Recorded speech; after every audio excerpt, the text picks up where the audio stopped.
कभी सोचा है कि हमारी ट्रेनें सरकारी क्यों चलाती हैं, पर हमारे फोन प्राइवेट कंपनियां बनाती हैं? ये सवाल ना बिजनेस की एक बहुत ही दिलचस्प दुनिया का दरवाजा खोलता है, जहां प्राइवेट, पब्लिक और ग्लोबल ताकतें एक दूसरे से टकराती हैं। आइए इसी दुनिया में थोड़ा अंदर चलते हैं। असल में ये सवाल ही पूरी कहानी बयां कर देता है। देखिए, एक तरफ है ट्रेन, जो एक जरूरी सेवा है और इसे सरकार संभालती है, और दूसरी तरफ है स्मार्टफोन का मार्केट, जो प्राइवेट कंपनियों की तेज रफ्तार से दौड़ता है। लेकिन कहानी सिर्फ इन दो की नहीं है। तो इस सफर में हम क्या क्या देखने वाले हैं? सबसे पहले तो हम इन दो बड़े खिलाड़ियों को समझेंगे, प्राइवेट और पब्लिक सेक्टर। फिर देखेंगे कि सरकार खुद कितने अलग अलग तरीकों से बिजनेस करती है, और हाँ, दुनिया की बड़ी बड़ी कंपनियां इस खेल में कहाँ फिट होती हैं, ये भी जानेंगे कि जब ये सब हाथ में लाते हैं तो क्या होता है। और सबसे आखिर में, ये सब हमारे लिए क्यों जरूरी है, क्यों मायने रखता है। तो चलिए शुरू करते हैं। देखिए, किसी भी देश की इकोनॉमी ना दो बड़े पिलर्स पर खड़ी होती है, प्राइवेट सेक्टर और पब्लिक सेक्टर। और इसे दो नाम नहीं हैं, बल्कि काम करने के दो बिल्कुल अलग अलग अंदाज हैं। इनके बीच हमेशा एक तरह की खींचतान चलती रहती है। इसको ऐसे समझिए, एक तरफ है रिलायंस, टाटा, फ्लिपकार्ट जैसी कंपनियां, जिनका मेन मकसद क्या है, प्रॉफिट और ग्रोथ। ये है प्राइवेट सेक्टर। और दूसरी तरफ है इंडियन रेलवेज या एलआईसी, जिनका मालिक कौन है, सरकार। और इनका पहला मकसद है जनता की सेवा, पब्लिक वेलफेयर। तो एक का फोकस है पैसा कमाना, दूसरे का है लोगों की भलाई करना। अच्छा, अब जब हम पब्लिक सेक्टर की बात करते हैं तो इसका मतलब सिर्फ कोई एक टाइप का सरकारी दफ्तर नहीं होता। सरकार भी ना कई अलग अलग तरीकों से, आप कह सकते हैं कि अलग अलग मुखौटे पहन के बिजनेस चलाती है। चलिए इसके 3 मेन मॉडल्स को समझते हैं। तो सबसे पहला तरीका है डिपार्टमेंटल अंडरटेकिंग। यह बिजनेस करने का सरकार का सबसे सीधा, सबसे डायरेक्ट तरीका है। इसमें कोई अलग से कंपनी नहीं बनाई जाती, बल्कि यह सरकार के ही एक डिपार्टमेंट, यह मिनिस्ट्री की तरह काम करता है। तो इसकी खासियत क्या क्या है? पहली बात, इस पर 100% सरकार का हक होता है। कंट्रोल पूरा एक मिनिस्ट्री के हाथ में होता है। जैसे India post ministry of communications के अंदर आता है, और सारा पैसा, मतलब कमाई और खर्चा, सब देश के बजट का हिस्सा होता है। यहां तक कि जो लोग इसमें काम करते हैं वो भी सरकारी कर्मचारी ही माने जाते हैं।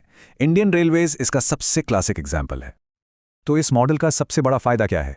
पूरा का पूरा कंट्रोल सरकार के हाथ में।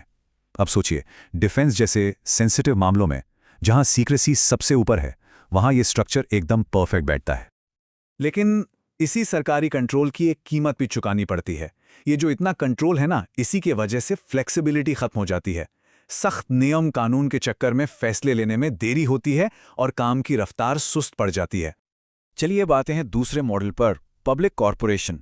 इसे बनाने के लिए सरकार पार्लियामेंट में एक स्पेशल कानून, एक एक्ट पास करती है, और यही कानून इसे एक खास दर्जा देता है।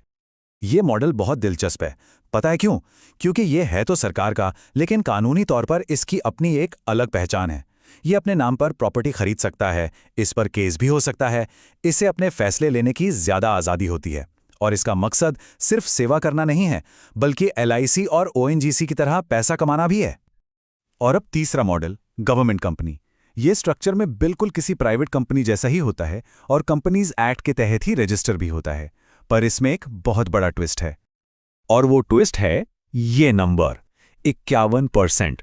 जी हाँ, एक कंपनी को सरकारी कंपनी का टैग तभी मिलता है जब उसकी कम से कम 51% हिस्सेदारी, यानी पेड अप शेयर कैपिटल, सरकार के पास हो। यही वो मैजिक नंबर है जो सारा कंट्रोल सरकार के हाथ में रखता है। तो इस मॉडल में क्या होता है, सरकार होती है मेजॉरिटी शेयर होल्डर। इसे चलाता है एक बोर्ड ऑफ डायरेक्टर्स, जिसे सरकार ही अपॉइंट करती है। और सबसे बड़ी बात, ये प्राइवेट कंपनी की तरह फ्लेक्सिबल होता है, क्योंकि ये कंपनी लॉ को फॉलो करता है, ना कि सख्त सरकारी नियमों को। सेल और भेल इसके बेहतरीन एग्जाम्पल हैं। अब जरा इस टेबल को देखिए। ये तीनों मॉडलों का फर्क एक ही बार में साफ कर देती है। जैसे कि ये बनते कैसे हैं। डिपार्टमेंटल अंडरटेकिंग एक सरकारी ऑर्डर से बन जाता है, तो पब्लिक कॉरपोरेशन के लिए एक स्पेशल एक्ट लाना पड़ता है।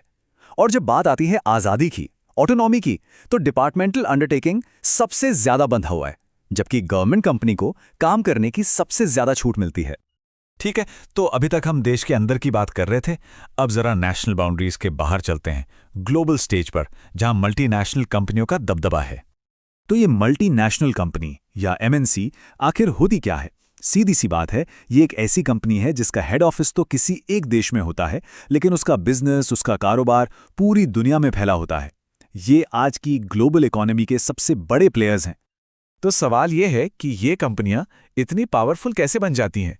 पहली बात, इनके पास पैसा और रिसोर्सेज की कोई कमी नहीं होती।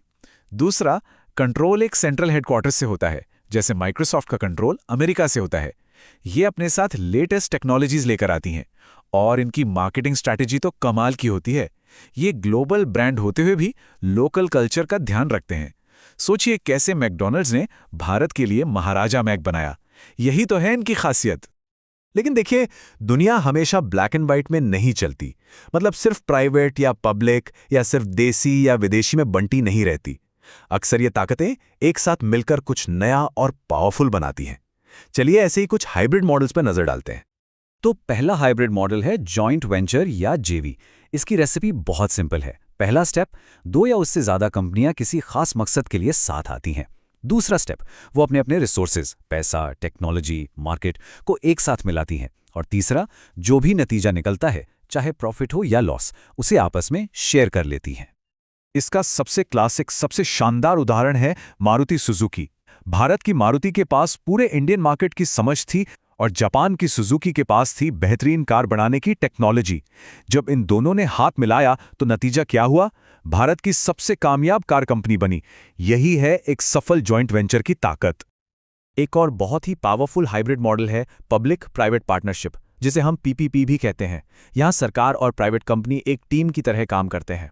दोनों की भूमिकाएं एकदम साफ होती हैं। सरकार जमीन देती है, लाइसेंस देती है, कानूनी ढांचा तैयार करती है, तो प्राइवेट कंपनी पैसा लगाती है, टेक्नोलॉजी लाती है और मैनेजमेंट संभालती है। दिल्ली मेट्रो जैसे बड़े बड़े प्रोजेक्ट्स इसी कामयाब पार्टनरशिप का नतीजा है। तो आखिर इन सब अलग अलग मॉडल्स का मतलब क्या है? इसका सीधा सा मतलब यह है कि एक मजबूत इकोनॉमी किसी एक मॉडल के भरोसे नहीं चल सकती। उसे सरकार का स्थिर हाथ भी चाहिए और प्राइवेट सेक्टर की रफ्तार भी। देश की सुरक्षा जैसे काम सरकार संभालती है, तो वहीं रोज नई नई ऐप्स प्राइवेट कंपनियां बनाती हैं। यही बैलेंस बहुत जरूरी है। तो यहां हम एक बहुत बड़े सवाल पर आकर रुकते हैं। जैसे जैसे टेक्नोलॉजी और हमारा समाज बदल रहा है, हमारा भविष्य कौन सा मॉडल बनाएगा?